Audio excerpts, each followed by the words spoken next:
हाँ संगवारी हो, आज मैं आप मन ला सिया देवी माता के चमत्कारिक कहानी सुनात हूँ कि सिया देवी माता के खोज कैसे होइस।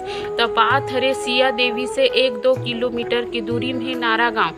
त नारा गांव के 4 झन लड़की मन ह गर्मी के दिन में ना 4 तेंदू खोजल गे रथे जंगल में, और खोजत खोजत बहुत दूरिया तक के चल देथे।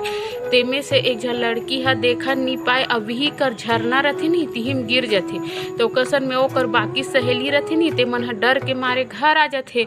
ता जब वो टूरी घर नहीं पहुँचे ना तो दाई दादा मन ह रात भर खोजथे और दिन भर खोजथे, तिहल 3 दिन तक के नहीं मिले।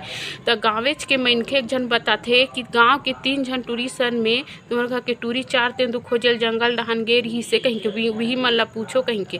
तो जब वो लड़की के माँ बाप मन है ना ओकर सहेली मन घर जाथे पूछे बा तो ले दे के बताथे कि तुम्हार घर के टूरी है झरना के पानी में गिर गए कहीं के। तो ओमन ला कथे कि चल दिखाबे कते झरना में गिरे है इसे कहीं के। तो ओकर टूरी के माँ बाप ला लेथे देखाए बा तो ओ झरना के पानी ना हाथ ऐसे उठे रहथे और एकर हथेली में सुते रहथे ओकर बेटी है। ते ले दे के निकालथे और निकाले के बाद में घर में लानथे और पूछथे कि ते 3 दिन तक के कैसे जिंदा रहे से कहीं के। तब बताथे कि वही कर एक ठन गुफा है ना, तिहा से एक झन महिला जात है निकले लाल साड़ी में पहन के, और वही 4 तेंदू लान के मोर खवा के 3 दिन तक के रखे रही से कहीं के। तो ऐसे हो रही से सिया देवी माता के खोज, और नारा गांव के आदमी मन ना सबले पहली देखे रही से। तो आप मन ला मोरी वीडियो कैसे लगिस तो प्लीज़ लाइक सब्सक्राइब और कमेंट जरूर करो।